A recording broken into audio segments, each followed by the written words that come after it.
Hello and welcome to EDFL Web TV from the Sporting Globe in Moonee Ponds. You've joined us on the EDFL YouTube channel for another episode. My name's Teo Pellizzeri, joined by Adem Saricaoglu.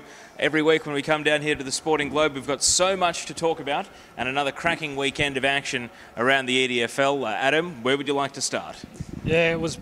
I know you say it every week, Teo, but this weekend that's just gone was probably the best all year. And you know, another great decision to send the caravan out to our broadcast game. It was at Canning Reserve, a highly anticipated game, probably the best game in town, to be honest. There was no AFL on in the 2 p.m. time slot on Saturday, and it was Avondale Heights was the place to be. And as it turns out, after 4 quarters of pretty intense footy, Teo, the results, even though nobody won, was quite incredible, and it was a massive crowd down there. I was quite astounded, quite frankly, of just how big that crowd was. It was quite hard to get a car park in the end, and an absolutely massive result. And what it does, it's opened up the premiership race a little bit again, just in Premier, because Aberfeldy and Keilor would be looking at that result and thinking, you know, these two clubs might be gettable. So it's a really exciting finish coming up in that premiership race in the Premier Division. Dead level in Strathmore Community Bank Premier Division. Can't split Avondale Heights and Strathmore. As you say, Adem, one of the best crowds of the year, a finals-like atmosphere. You arrived during the final quarter to see it all unfolding. Dave and I were calling the game, Dave Kennedy, and also Tony Lasco and Tamara Rocco did a great job on Match of the Day, bringing the game to the Northwest FM audience. A lot of fun to call a close, tense contest like that, and gee, we got a few talking points out of it. I reckon it wouldn't have been too bad if we'd been there filming it, because there were some really hot, contentious calls at the end of the game. There was a ball that went out of bounds around the boundary line, which Alex Grimer ran onto, and it was almost, I equated it to Buddy Franklin being chased by Cale Hooker, only the ball was called out of bounds and back for a throw-in just as Grimer was breaking away into the forward 50, so that could have been goal of the year had he kicked it. Then we had the phantom decision for the out of bounds on the full, which got Carl Stout a shot on goal with about a minute to go. And then there was a big school of thought that the ball had actually crossed the line and it wasn't touched for the point, which ended up drawing the scores level. And that would be the end of the scoring. And of course, Strathmore, the runner didn't get out in time to tell Nathan Lyons at the top of the 50 that there was only 15 seconds to go and to just bomb long for a point. He tried to get the perfect pass inside forward 50, and the siren went with Avondale Heights clinging on for dear life. So an amazing finish, so many incidents to talk about. But I reckon you had a pretty good angle watching that Carl Stout shot. Was it a goal or was it a point? And can Strathmore maybe feel a little bit hard done by there? Okay, so what happened, Teo? I was walking around the boundary line behind those goals where that Carl Stout shot took place at the time, obviously, of the shot. So I didn't actually get a great angle of the goal line and the actual, I suppose, goal or point itself. But what I did experience was quite a bit of the reaction from the Strathmore faithful that were behind the goals there. And a lot of them, you know, biased or unbiased, obviously, a lot of them were convinced that it was a goal, and it obviously wasn't paid in the end. It's a pretty short walk from behind the goals to where the commentary van was situated, Teo, and on my way there, it's only about a 30-second walk, but I had 5 different Strathmore people either tell me or tell their mates that that was a goal and they were robbed. And even after the game, I spoke to a few Strathmore people, and they were convinced, even from a fair way away watching it, that they did think it was a goal. So a bit of controversy, but to be honest, I don't think it's going to weigh a whole lot come September. These two sides are very evenly poised. It was probably the right result. It's not going to have a major effect on where these two teams finish or, you know, how it all plays out in September. So in all honesty, it was probably good to have that little bit of controversy, and certainly provided for many talking points throughout the week. Oh, and as I said, we thought it was a bit of a phantom call to give Stout that shot on goal in the first place, because it was just a sea of arms and legs and the ball was scrambled out of bounds, and the umpires conferred and said actually it hit someone's boot on the way out of bounds on the full, your free kick. And I'm sure Dean Galea down the other end, he was our Sporting Globe Player of the Day, winning the $40 voucher. He kicked 6 and had his arms chopped and had defenders hanging off him all day, and I'm sure he would have said with a few more favourable calls he might have kicked a bag of 10 or more, because he was everything that Avondale Heights would have wanted when they recruited him at the start of the year, standing up and performing, kicking straight, and performing in the clutch moments in a big game, which is exactly what they would have wanted when they went and recruited him. So I've got to ask, who actually comes out of this with the edge. You've seen the video popping up on your screen, directing you to the full post-match interviews with Sadi Ghazi, Craig Clinic and Dean Galea, so you can go and watch them and hear the thoughts of the insiders. But Adem, from an outsider's point of view, who do you think actually comes away happier? Because I reckon Strathmore will say, we had Avondale Heights pinned on their goal line for the last 3 or 4 minutes, and we just couldn't take the opportunity. But I reckon they would come out of this game a little bit happier maybe than the Heights, who after holding Strathmore goalless for more than half an hour through the first and second quarters, maybe squandered the opportunity to kick away to a match-winning lead earlier on, and of course the game tightened up in the last quarter. I know for a fact, Teo, that Strathmore are very, well, I wouldn't say happy with the result, obviously, but are very, very confident that they come away with this result, probably the better team, and they're feeling a bit more confident than Avondale Heights probably would be at the moment. When they meet in the finals, it could be once, it could be twice that they do meet in September. Having spoken to a couple of people post-game from the Strathmore Footy Club, they do feel as though that they are perhaps a little bit fitter, obviously. Once Avondale Heights, we know they're still not exactly full strength. We know Cravino was missing. There might have been a couple others missing as well. You know, with those two sides that are out in the park on Saturday, Strathmore do have the better combination of 22 players, and they are confident that come September in the better conditions as well, obviously, and at Windsor Hill that they can get the job done over Avondale Heights. So for mine, also factoring in that, you know, I think it was 10 goals kicked for Avondale Heights and 9 of them came from Rose and Galea. Where's the spread? It wasn't there on Saturday. Strathmore had the spread. That is why Strathmore still remains a premiership favourite. Well, and we put that exact question to Sadi Ghazi after the match, so click the link through and you can hear his answer to us asking about only having 3 goal kickers for the day. And Craig Clinic had some very interesting comments on that as well. Adem, let's tick off some of the other big talking points because we have a special guest joining us soon. Rocky Ferraro from the Northern Saints is coming in, and he'll be speaking to us about the relegation battle, which went to unprecedented levels of bizarre and amazing results at the weekend. We were almost laughing out loud, not so much in denigration, but in shock and surprise when we saw the halftime score that Northern Saints almost topped the ton by the halfway point. 97 points at halftime, and they went on to kick 192 and belt Airport West by 101 points. Maribyrnong Park clung on in a thriller against Pascoe Vale by 1 point, and after just 1 week's grace off the bottom of the ladder, Essendon Doodle Stars find themselves back on the bottom of Strathmore Community Bank Premier Division and in the hot seat for relegation. The relegation battle is one of the best in a very, very long time, and we still don't know who's going to go down. And after just a week of saying that Pascoe Vale are safe, well, maybe they might start getting a little bit nervous as well, because all the results that they didn't want to happen ended up happening at the weekend. Yeah, I think they're only a game ahead of everyone else now. We know their percentage is not so great, so Paco, all of a sudden they really do come back to the pack, and it is a genuine 4-horse race there to see who does go down. But well done to the Northern Saints. Like you said, we'll speak to Rocky in a moment to find out just what happened, but they pretty much knocked Airport West out of the finals battle as well. They're already a couple of games back, obviously, but their percentage took a really massive hit. I think it's down to about 90%, and it was basically that 100-point margin that knocked it down that low. So Airport West are probably gone. Northern Saints, obviously, that's a massive boost for them. And you're right, it probably still comes down to that last game, the Essendon Doodle Stars, Northern Saints, round 18. I think it's the broadcast game as well. It's been the broadcast game since about round 4, I reckon. We've had our eyes on it for a very long time. Yeah, so very much looking forward to that. It seems like it's going to come down to that, but Marby and Paco by no means are safe just yet. Now, Division 1, Essendon 4 Division 1 relegation battle, more twists and turns yet again. Hadfield really took it up to Glenroy for 3 quarters, but just didn't have the staying power to get what would have been a priceless win. Craigieburn had the bye, of course, and so it means that they are now dead level on premiership points as well as win-loss with Hadfield, and we head into a crucial weekend where we're going to move a little bit closer to getting some answers.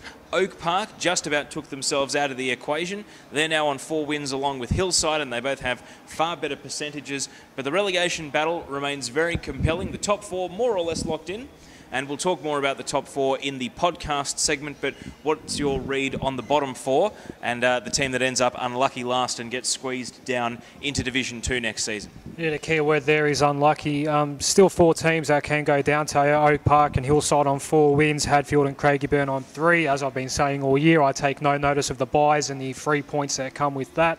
I'm purely looking at win-loss because it will all even out in the end. So there is only one game separating Hillside and Oak Park from Hadfield and Craigieburn. Massive game this week.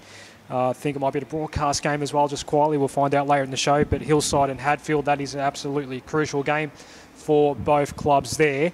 And, yeah, really looking forward to seeing how this one plays out. I mean, all four clubs have played some pretty good footy at times this year, Teo, and they'd be, whoever it is, they will be stiff to be out of Division 1. But, yeah, like I said, a lot to play out. Very exciting finish coming up. And before our chat with Rocky Ferraro from the Northern Saints, let's look at Division 2 because there was a vital win for Moonee Valley, getting over the line by 10 points against Keilor Park. It doesn't quite put them in the box seat to make finals. Jacana and Keilor Park still play each other one more time, and you'd think the destiny is in their hands, whereas Moonee Valley's extra game is against Roxburgh Park, which will be a very tough challenge in the final round.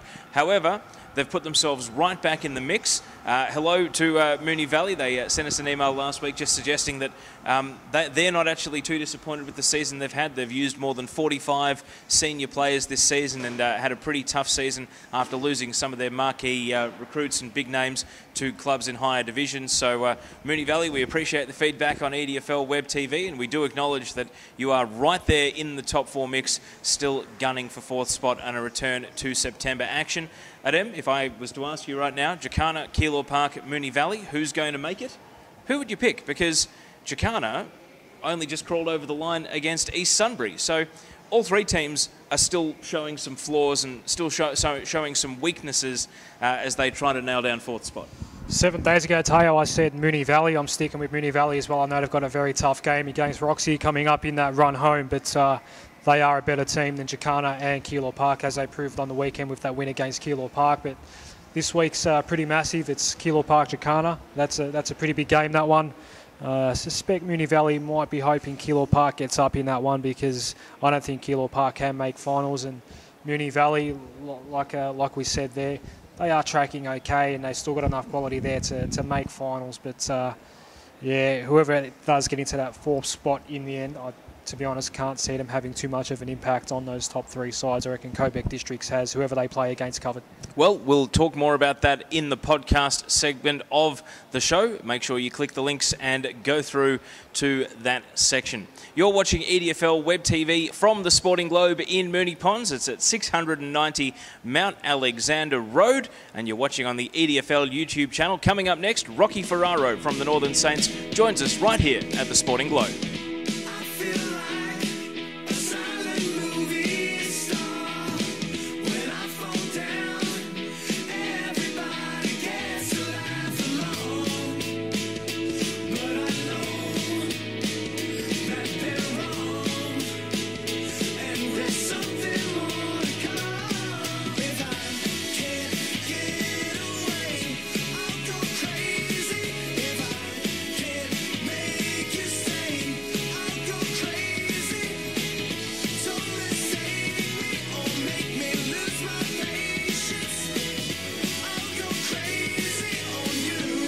You're watching EDFL Web TV from the Sporting Globe in Moonee Ponds, and we have a very special guest with us to talk about Strathmore Community Bank Premier Division. Joining myself and Adam from the Northern Saints is Rocky Ferraro. Rocky, thanks for joining us here at the Sporting Globe. No worries, thanks Teo. Now, you've been in sensational form, best on ground last week in the 101-point win against Airport Western. You kicked 6 goals, a sensational performance, and it must feel as though with 10 goals in the last 2 weeks, you're really starting to hit your straps and show everyone in Premier Division some of your best form. Yeah, it's been good. It's good to get the massive win against Airport West, who were pushing for finals. It's obviously the last couple of weeks I've kicked a few, but that's due, like, I've been playing in different role this year. I've been playing in defence, in midfield, wherever the teams require me, where Nats wanted me to play. So it's been a different role for me this year, which I've found hard. And then it just from last week against, Avondale, at half-time, Nat come up to me and said he wanted me to play up deep, and I was more than happy to push to that position again. Snagged a few, and then he kept me full forward again the next week, and I was lucky enough to get on the end of some good work from the midfielders and defenders. we got used to you playing as a forward last year in Division 1, and Northern Saints was such a high-scoring team. We were looking at your bags of goals and seeing 1 or 2 a week. We thought that something might have been wrong or finding it tough to adjust, but you say that Nat's been using you in a different role. Is that part of the club trying to play a little bit more defence and trying to get a bit more of a defensive mindset now that you're up in Premier? Yeah, well, we've got so many versatile players, and we're trying to use a couple of players deeper in the roles, such as Feeder and young Moe Talib, and we've got Stocko up there, a new recruit. So we pushed myself back and try to give them some time up forward, and they've done really well, and Nat just wanted me to go back again, so I pushed back to the forward line. Rocky, let's talk about season 2014. Obviously, it's obviously always difficult to come up from Division 1, and you've been challenged quite a lot this year, but a couple of these wins, I mean, you knocked off Aberfeldy. If they end up winning the flag, how good's that win going to look, firstly? But then, obviously, against Airport West on the weekend, winning by 3 figures.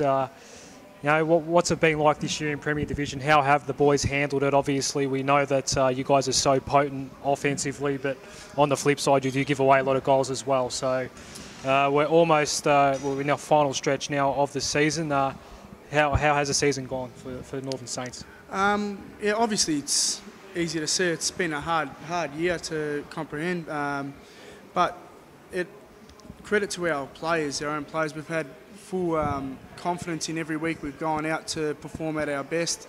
Obviously we've lacked to perform 4 quarters each week, but as the season's gone on, we've got a bit stronger. We obviously beat Aberfeldy. We shocked them. They didn't probably pay enough respect to the players we've got, but the will in the team to win is what's got us across the line. We've put a couple of young players like Marzin and Billy Alouche in the midfield, who are only 19, 20 years old, with Fort to push them along, and that's what's continued us going forward this year. We've just worked hard all year, training, the guidance of obviously Nat Caruso as coach. He's just a brilliant influence, and that's how we've proceeded this year to continue on. Now, last week's show, Rocky, I posed to Teo that the Northern Saints are the best offensive team in the league. When it purely comes to kicking goals and kicking a big score, nobody does it better than your particular footy club.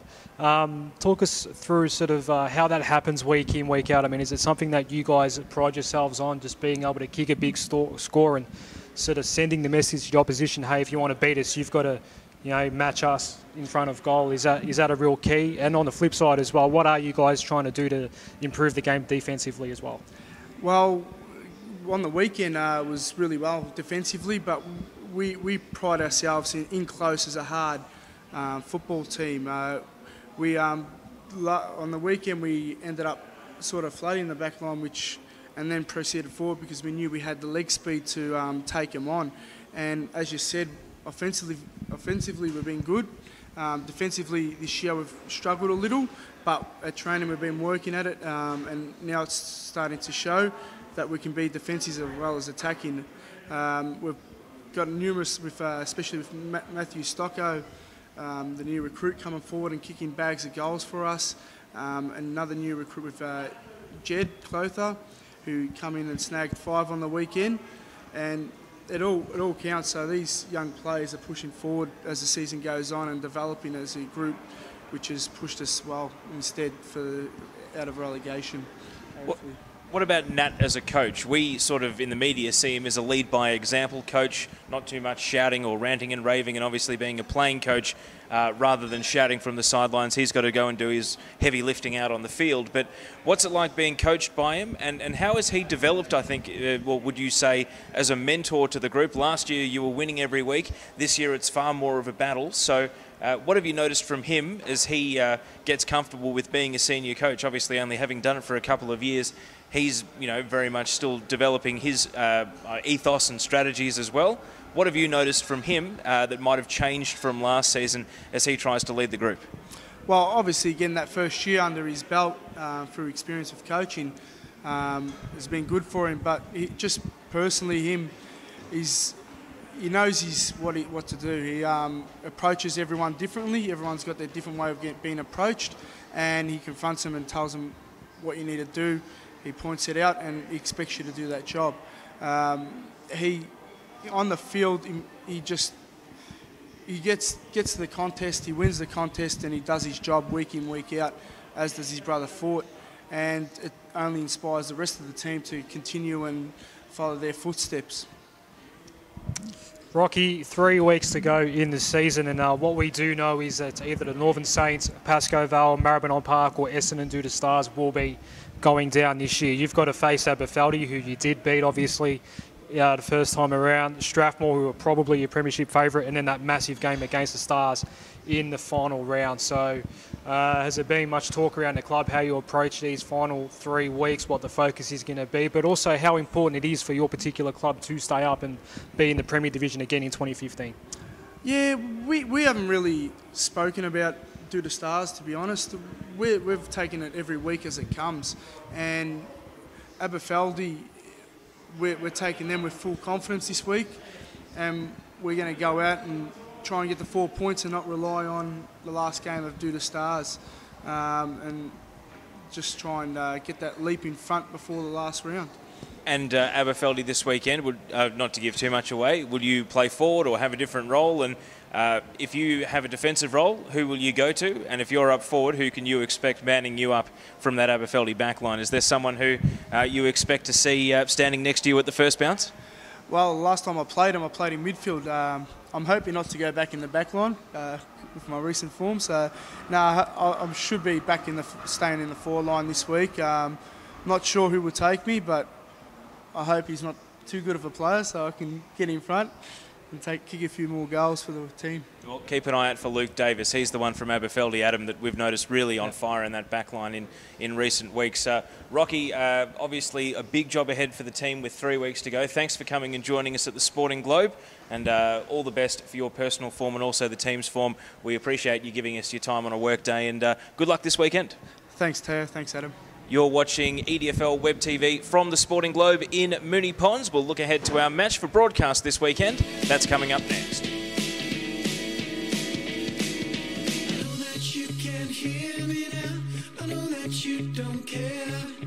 And life is moving quickly now that we are going anywhere. You're reaching out. And thank you to Rocky Ferraro from the Northern Saints for joining us. Adem, let's look ahead now to the weekend. The match for broadcast is going to be the Hadfield Football Club up against Hillside. Essendon for Division 1 relegation battle goes down to the wire. It really was a coin flip whether we were going to take the van to this game or to DS Aitken for Craigieburn versus Oak Park. What's your read on the situation? No TAC Cup, all the Western Jets boys available for Hillside. Does that mean it's Hillside conclusively the favourites? Or do the circumstances of the game mean that Hadfield has that little bit more to play for and perhaps a heightened level of competitiveness heading into the weekend? Where's the game? It is at Martin Reserve. Hillside then. Either way, Hillside wins this game, Teo. Those Western Jets boys, Pulatano and Volpardo, they're the main two, Coletta as well.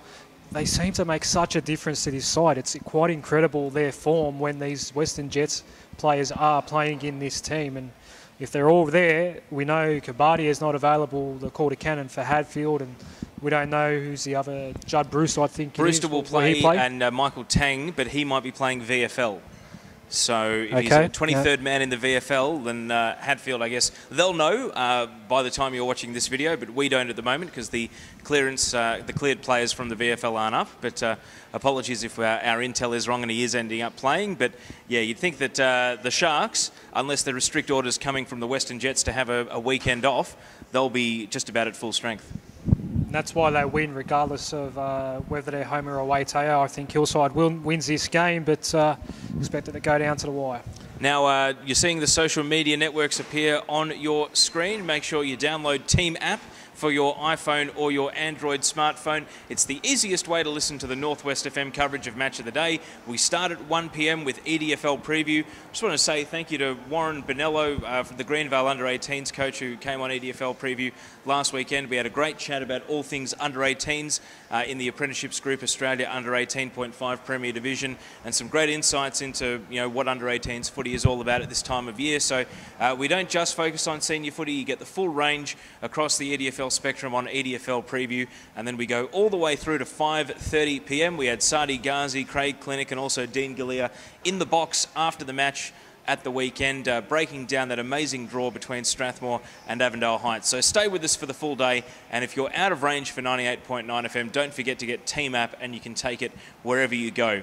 Adem, one other thing, Junior Grand Finals this weekend, being played at 4 different venues. It's the first of 2 weeks of Junior Grand Finals. I'll be on the gate at Glenroy, I've been told, so you can see my ticket collecting abilities on show. I hope the patrons are ready with their $7 or $5 for concessions, or children under 14 free. So looking forward to seeing you out at Saw Reserve. But you've got some happy memories and some not so happy memories of EDFL Grand Finals from your own junior days. Yeah. I'll give you open mic for 30 seconds to take us down memory lane. Oh, look, I only played in one EDFL Junior Grand Final, Teo. It was 03. I was playing for the old Pascoe Vale St Francis. We're wearing the Paco jumpers, the red and black, but technically St Francis. We're playing Abbas, and got done at Coburg City Oval. So not great memories, especially considering that we knocked off Aberfeldy in the first final. Got the week off, came back, and they knocked us off, but they were the best team that year, Abbas. And yeah, it's very exciting, obviously, this time of year. A lot of kids get to play in pretty big games, obviously. There are memories that last a lifetime, whether you win or lose. Go out there and enjoy yourself. That is the point, but hopefully you're a winner this weekend or next. And the memories never fade, as you can see. So all the best to all the juniors playing in either preliminary finals or grand finals in the juniors on Sunday. That's it for EDFL Web TV. Support our sponsor here at the Sporting Globe, 690 Mount Alexander Road in Moonee Ponds. Until next week, he's Adem Saricaoglu. I'm Teo Pellizzeri. Thank you for joining us on the EDFL YouTube channel. Have a fun weekend of EDFL football, and we'll see you next time.